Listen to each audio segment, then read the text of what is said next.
Muito bem, a Polícia Militar do Rio de Janeiro matou na manhã dessa terça-feira um homem que manteve 37 pessoas reféns durante quase 4 horas na ponte Rio-Niterói. Nenhum desses reféns foi ferido. Segundo a polícia, o homem foi identificado como William Augusto da Silva. Mais cedo, o sobrenome relatado fora Nascimento. Ele não tinha antecedentes criminais conhecidos. As motivações do sequestro tampouco são claras. O porta-voz da PM, Coronel Mauro Flis, confirmou no fim da manhã que atiradores de elite executaram a operação que culminou na morte do sequestrador. Silva foi atingido no momento em que saiu do veículo. Ao ser baleado, caiu do ônibus e foi imobilizado. Levado por uma ambulância ao Hospital Souza Aguiar, teve parada cardiorrespiratória durante o atendimento e morreu.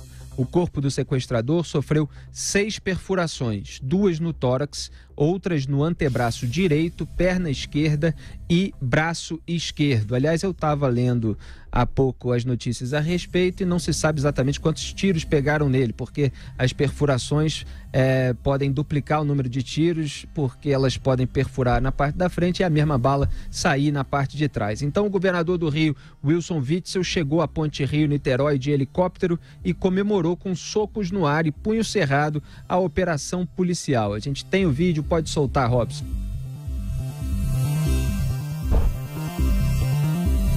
Ali o governador Witzel saltando do helicóptero e empunhando os braços para cima, celebrando junto às outras pessoas que estavam ali no canteiro da ponte Rio-Niterói, lá no meu Rio de Janeiro, ponte pela qual já passei inúmeras vezes. Muito bem, depois de cumprimentar os policiais que participaram da operação, o governador Wilson Witzel concedeu entrevista dizendo que a solução não era a ideal, mas a decisão de atirar no sequestrador foi a única possível para salvar os reféns. No Twitter, o presidente Jair Bolsonaro escreveu que hoje não chora a família de um inocente. Quem não gostou do desfecho do fato foi a turma do PSOL. No Twitter, o partido se pronunciou, aspas, quando um governador pousa comemorando no local de uma tragédia, é um sintoma grave da crise humanitária que vivemos. E foi isso que fez Wilson Witzel. Solidariedade ao povo carioca em mais uma manhã difícil, fecho aspas.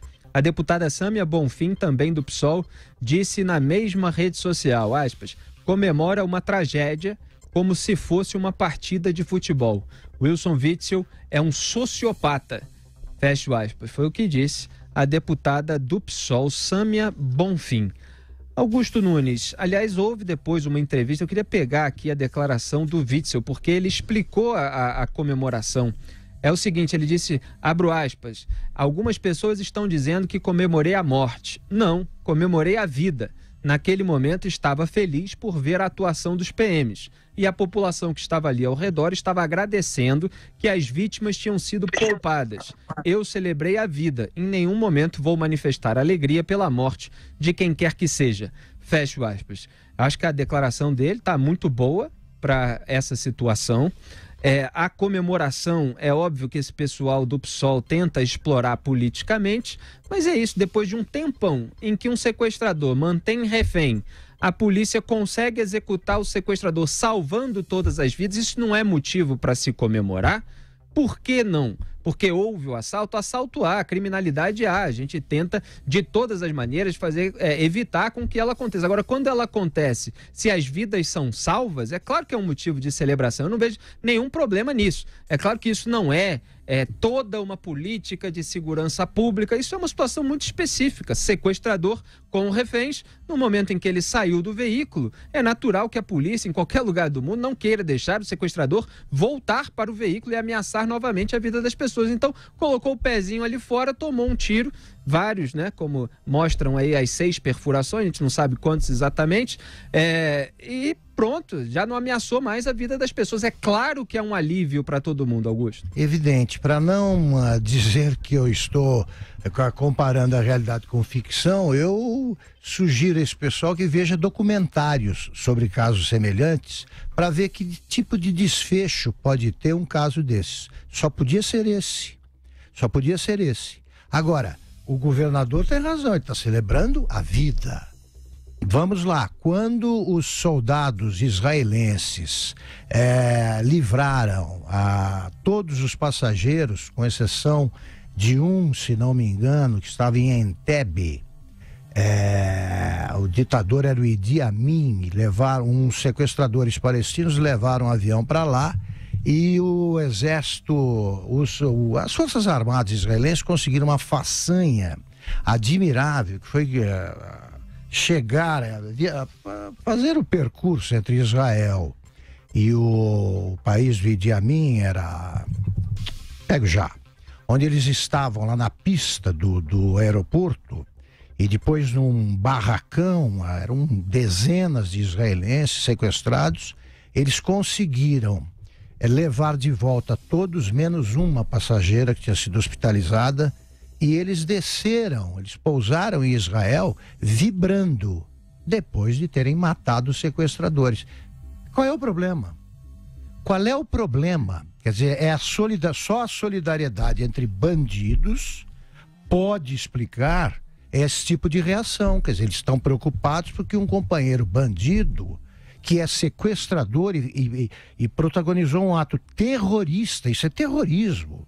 Imaginem as horas de terror vividas pelos sequestrados, né? Ele foi morto, porque era o desfecho, o melhor desfecho para a tragédia, para qualquer pessoa normal, e eles ficam preocupados não com os que sobreviveram, mas com o bandido que morreu. Isso é típico do PSOL.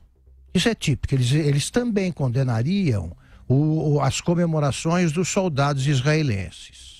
Você citou Idi Amin, o ditador militar e terceiro presidente de Uganda. Uganda, exatamente. Na Netflix tem ali o documentário, vejam, para ver se não é caso para comemoração. José Maria Trindade, boa noite. Como é que você viu esse episódio?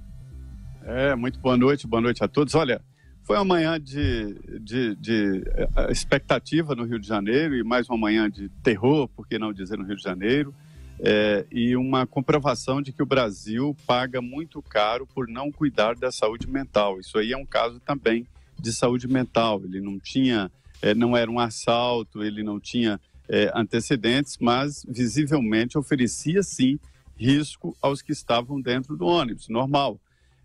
Quero dizer que esses profissionais que foram até a ponte Rio-Niterói, eles são treinados, eu pesquisei, são pessoas selecionadas exatamente para isso, são negociadores e são atiradores, cada um com o seu papel. E nesse grupo há avaliadores de risco e a decisão de atirar, ela é tomada por pessoas que estão fora ali do contexto, analisando exatamente o menor risco. E nesse caso, o menor risco era eliminar o sequestrador e salvar os que estavam dentro do ônibus. Ninguém que não tenha passado por isso, eu nunca passei, mas a gente pode imaginar, porque já acompanhamos de perto coisas parecidas, né? A angústia que é de quase morte, vamos dizer assim, quando se está sequestrado em poder de outro, em que chega a provocar danos irreversíveis, né? Dentro de um ônibus cheio de armadilhas, cheio de gasolina e que poderia pegar fogo a qualquer momento, poderia morrer. Uma das sequestradoras que foi libertada, inclusive, desmaiou ao sair do ônibus, para se ter uma ideia da carga emocional. Então, é uma situação muito tensa. Os profissionais que estavam lá, eles são treinados para não ficarem tensos, mas sim decidirem no momento exato e em fração de segundo o que fazer e não fazer, diante, evidentemente, de uma coordenação. E naquele momento foi o melhor, e a avaliação estava sendo feita horas e horas, e entenderam os policiais, né, de que ele não poderia realmente, Felipe, voltar para o interior do ônibus, porque aí a tragédia seria muito grande. O que se questiona é a felicidade diante de uma tragédia, não só a morte, que a morte até ficou menor diante da angústia das vítimas.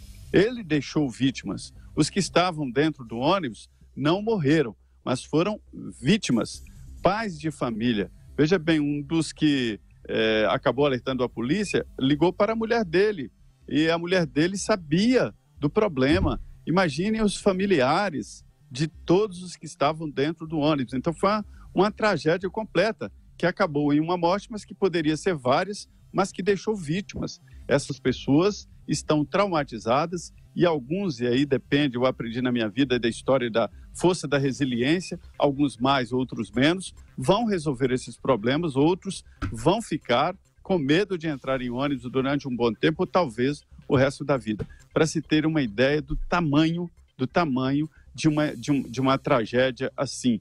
É um caso de terrorismo, porque espalha terror e sem um objetivo ali de... Não é um latrocínio, não é um roubo, mas sim uma tentativa de espalhar o terror. O que é questionável, que se pode discutir mesmo, é a alegria diante de uma tragédia, e aí não me refiro só à morte do rapaz lá, do sequestrador, do terrorista, mas também da situação dos reféns. Não é próprio para um governante festejar algo assim. Uma coisa é saber de um feito heróico de longe acontecido, e outra é presenciar qualquer tipo de atitude de alguém dançando em cima de traumas, né? Então, eu acho que foi a medida correta, inclusive educativa, para demonstrar para futuros, mas não era esse o objetivo, né? O ideal é que não tivesse morrido ninguém, que ele fosse recolhido a um sanatório ou uma prisão por determinação judicial, mas é essa a avaliação que eu tenho. Agora, um dos atiradores também celebrou, né, Zé? Agora, pode ser alegria ou manifestação de alívio. Certamente, se eu estivesse entre os sequestrados, eu festejaria. Porque eu escapei. Sim, claro. Agora, mas o caso sociopata... é o governador que não, desceu de veja bem, helicóptero na cena. Todo cara que sequestra um ônibus é um sociopata. Todo terrorista é um sociopata. Isso não justifica. O fato de ser um doente mental é um terrorista. Eu não acho normais os caras do Estado Islâmico. Né? Então não é o problema do tratamento desse pessoal, não. Mas sempre vamos ter entre nós sociopatas, psicopatas, e é o único desfecho possível, né? O menos trágico era esse. Rodrigo Viga, mesmo. Zé Maria Trindade, nosso repórter da Jovem Pan no Rio de Janeiro, Rodrigo Viga, acompanhou esse caso desde cedo, desde manhã, traz todas as informações a respeito. Diga lá, Viga. Tudo bem, Felipe? Tudo bem. Bom dia para você. Bom dia, não, boa tarde, boa noite já, né? Boa noite para toda a rapaziada aí, para você, para o Zé Maria, para o nosso amigo Augusto Nunes, para os nossos ouvintes internautas da Jovem Pan. Estava ouvindo atentamente o que vocês estavam falando e eu me lembro, você lembra também desse caso, né, meu caro Felipe? Claro. Do ônibus 174, né? Claro. Que aconteceu no nosso querido e amado Jardim Botânico. Ali foi um verdadeiro case de erros que foram cometidos que não poderiam ser repetidos. Eu acho que a Polícia Militar do Rio de Janeiro aprendeu a duras penas, com sacrifício, aquele erro histórico em que um agente da Polícia Militar usou uma submetralhadora para dar um tiro de meio metro num sequestrador, quando na verdade o ideal, o mais adequado seria uma arma de menor calibre, um revólver, uma pistola, porque a precisão seria muito maior. Na ocasião, o Sandro Nascimento morreu, o sequestrador, mas antes dele morrer asfixiado no camburão da polícia, quem morreu foi uma das vítimas, uma das reféns, a Geisa Firmo Gonçalves. Pois bem, o que eu pude perceber hoje, viu, meu caro Felipe, desde cedo, quando eu cheguei a Ponte Rio-Niterói, que havia, eu não diria um clima de mais tranquilidade, mas a situação parecia sob controle desde o começo, viu, Felipe? Do começo ao fim. E quando o sequestrador cometeu o erro, o deslize, ou foi induzido ao erro de forma perspicaz pelos negociadores, a opção foi por atirar, porque, segundo as informações que eu obtive, o sequestrador, durante todo momento, estava com um isqueiro na mão. E o ônibus estava tomado por recipiente com gasolina, ou seja, um líquido inflamável. Ou seja, a opção ali naquela hora era a seguinte, viu, Felipe? 37 vezes 1, 37 contra 1. E numa hora como essa, você tem que optar pelos reféns em detrimento do sequestrador. Embora o primeiro tiro tenha sido dado na perna, mas, segundo aqui a Polícia do Rio de Janeiro, como ele estava com o isqueiro na mão, mesmo ferido, ele poderia acender esse isqueiro e colocar em risco a vida de 37 pessoas. Estava ouvindo o que dizia o Zé Maria Trindade. Eu não estou querendo ser advogado do ex-juiz não, viu, Zé? Mas eu entendo que aquela comemoração do governador Wilson Witzel, ele peca ou paga pela inexperiência na liturgia do cargo. Tanto que, pouco depois, na entrevista que ele nos deu no Palácio Guanabara, sede do governo do estado do Rio de Janeiro, a postura do governador já foi totalmente diferente. Ele mesmo disse que lamentou pela morte do sequestrador, que o ideal seria que ele tivesse sido alvejado na perna e preso logo em seguida. Chegou a dizer até que depois da morte do sequestrador ele puxou uma oração. Primeiro, para agradecer a Deus, aos céus, pelos que sobreviveram, os 37 reféns. Ao mesmo tempo, para lamentar a perda de um ser humano que foi definido, como disse o Augusto, como uma pessoa desequilibrada, com distúrbios, um sociopata, por conta desse desequilíbrio emocional. A psicóloga que atua para a Polícia do Rio de Janeiro entendeu que o melhor caminho seria justamente tentar neutralizar esse sequestrador de apenas 20 anos de idade. Um suposto comparsa dele também foi preso em Niterói, dizendo que era ajudante do sequestrador. Esse ajudante do sequestrador, se é que tem algum tipo de ligação com o efetivo sequestrador, tem uma longa ficha corrida, ao passo que o William Augusto da Silva, de apenas 20 anos de idade, não tinha nenhum histórico de violência ou envolvimento com o crime organizado. Felipe. Muito obrigado, Rodrigo Viga, por todas as informações e por esse dia de trabalho que começou cedo. Eu sei, você narrou bem aí todos os episódios que aconteceram. Boa noite e bom trabalho. Grande abraço, meu caro Felipe. Um grande abraço. E só para reforçar, para quem não entendeu, então o sequestrador intimidava os passageiros com uma arma falsa e ameaçava incendiar o ônibus. Ele chegou a jogar já em chamas um dos recipientes para frente do ônibus. O que ele fez? Ele cortou garrafas ao meio, encheu os recipientes com gasolina e os pendurou ao longo da cabine. Então havia o risco de ele, mesmo alvejado na perna, por exemplo, como falou aí o Viga, acender um fósforo, atirar num desses recipientes e acabar causando um incêndio que pudesse vir a vitimar algum dos reféns ou alguns dos reféns ou todos os reféns que estavam ali no ônibus na Ponte Rio-Niterói. Então é óbvio que se o governador Wilson Witzel não fizesse nenhuma comemoração, descesse simplesmente e caminhasse, livraria ele dessas polêmicas aí de rede social. Mas eu não condeno por essa comemoração. Esse é o meu ponto aí, Augusto. Posso distinguir aí de alguém? Não condeno, porque entendo que foi um momento de alívio para a população fluminense, para a população ali do Rio, de Niterói, que estava naquele ônibus, e eu acho que as vidas salvas merecem ser celebradas a despeito da morte de um bandido que se colocou numa posição de vulnerabilidade ao aderir ao crime. Zé Maria Trindade, o seu complemento. É isso mesmo. Eu não quero que confundam isso com a história de eliminar uma pessoa que está colocando em risco outras pessoas e pessoas de bem que estavam simplesmente indo para o trabalho. Porque não acho próprio um governador, entendo até que os policiais envolvidos ali, até vários manifestantes que estavam lá, pessoas que estavam acompanhando o processo, tenham manifestado, mas o que eu acho estranho e foi um pouco demais é a comemoração do governador do estado.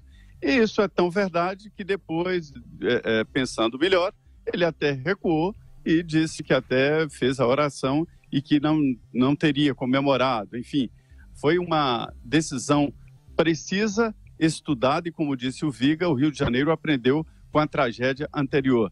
Um pelotão treinado e estava ali analisando passo a passo, inclusive as reações, a avaliação psicológica do agressor, do terrorista, enfim. Eu quero que esse tipo de coisa deixe de existir no Brasil. Isso não é da nossa cultura e não deve acontecer mais vezes no Brasil. Isso é uma tragédia. Repito, não houve mortes por parte dos sequestrados, mas vai ficar esta tatuagem para sempre na cabeça de cada um. É isso aí. A comemoração, só para repetir, ela pode não ser o comportamento ideal, mas eu digo, eu não condeno moralmente por isso, também. Porque nem saberia distinguir se aquilo foi uma exploração, uma tentativa de capitalizar o episódio forçada. Então, um alívio real mesmo de governador que estava acompanhando aquele caso. E não só pela preocupação também, vamos ser aqui totalmente francos, com a vida dos reféns, mas pela própria preocupação dele como gestor, como governador, de que aquele episódio tivesse um resultado bom para a população. Então também é um alívio ali, é compreensível aquele gesto, não condeno por isso, mas é claro que uma atitude serena de um governante é sempre mais adequada. Mas enfim, polêmicas para lá.